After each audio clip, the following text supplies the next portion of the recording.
Hey friends, Cherie here. Welcome back to the channel, Gardening at Home with Cherie.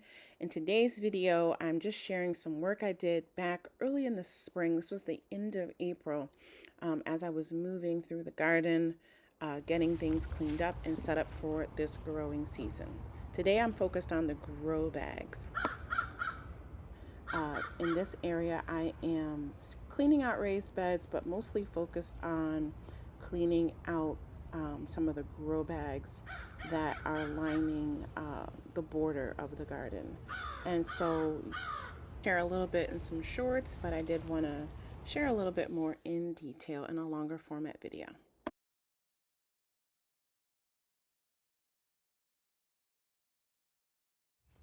Okay, so I'm back and I'm going to take some time now to direct sow some more seeds into these grow bags.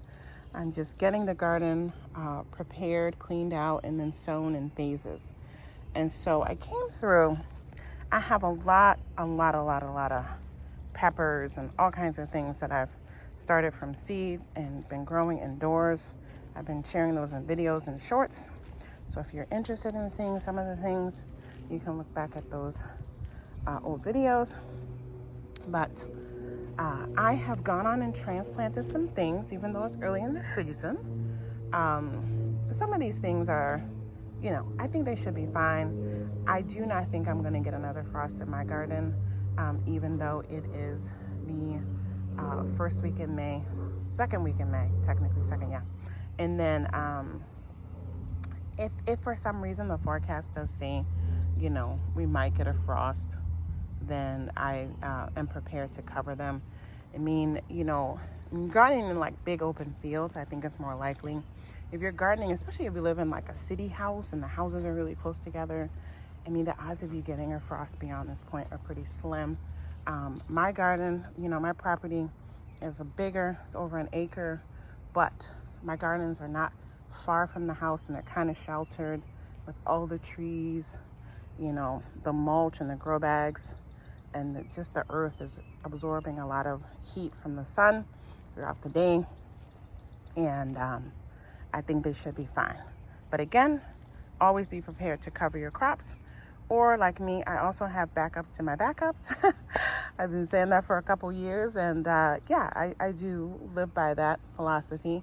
So if for some reason something, bites the dust, I have another plant, not a seed, but a seedling ready to replace it, right? If I direct sowed pepper seeds and tomatoes and things like that right now, I would get hardly any yield. So anyway, I have now here, I counted them, they're over 20 grow bags. Actually, I got to get a little bit more potting mix for these two. And then I'm going to go through, finish putting the stakes in place for where I know I want to put a tomato, probably a cherry tomato. I usually put cherry tomatoes along this fence line. Though I did grow some bigger tomatoes. I put some dwarfs over here, once they get 3 to 4 feet tall.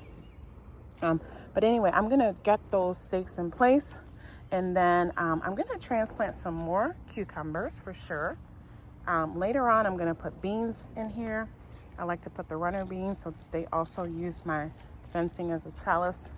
And then I'm in the front part here, I'm going to be putting herbs and greens and things like that. So let me get the stakes in place, and then I'm going to go through and show you. I just brought out a big bin of various things, and I'll show you what I'm going to start sowing here. Then I'm going to get them sown, and we're going to move on to the next part of the garden. All right, friends, so I have all kinds of herbs. I have root vegetables. I'm going to, like I said, just do a mixture. I'm going to get these sown because I need to work through these pretty quickly. And then I'll recap what I put in those grow bags.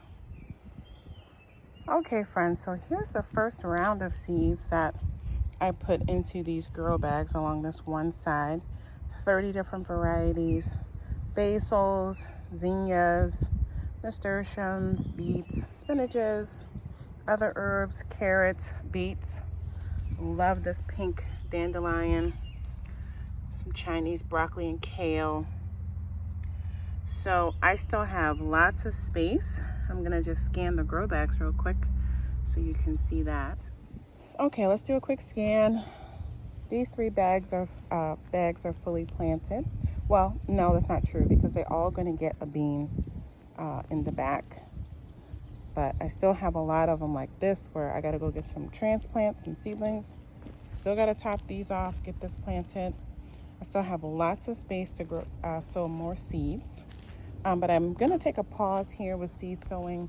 I'm actually gonna get the rest of the stakes in place, and I'm gonna go ahead and get some transplants, and I think I'm gonna go ahead and get some beans ready. I like to soak my beans first, and then I'll get them stuffed into the grow bags probably later today. All right, let me continue working. Okay, friends, so this is a few weeks later, and you can see I got onions in the grow bags. I actually put out some peppers and some tomatoes in a few of them. Put out more cucumbers and squash, but I did a lot of direct seed sowing, and you can see that getting great germination and growth already early in the spring. It's now time, it's the beginning of June, and it's now time for me to get all the rest of the grow bags planted out with tomatoes and peppers and okra and eggplant and all those crops that really need heat. And not so much, we've had some warm days, as you can see with the growth here of the things that I direct seed. So let me look at how big the onions are after 3 weeks, but it's more, you know, the eggplant and tomatoes, and especially the peppers, they really don't like the nights to be dipping down too far below 50. And so I waited to get those transplanted. So it's now time to get those transplanted, and I'll hit all of these grow bags with my liquid compost that I make. And yeah, I think our season will be officially off and running, usually from June on through September. It's just a lot of massive growth for me. Our seasons are short, but we get a lot of sun, and our summers are usually pretty warm. And so these things will grow along really beautifully. And so I'll be back real soon to show you an update so you can see how all these seeds that I've direct sown grow along, and certainly I will be sharing some harvests of them as well. Take good care. Bye-bye.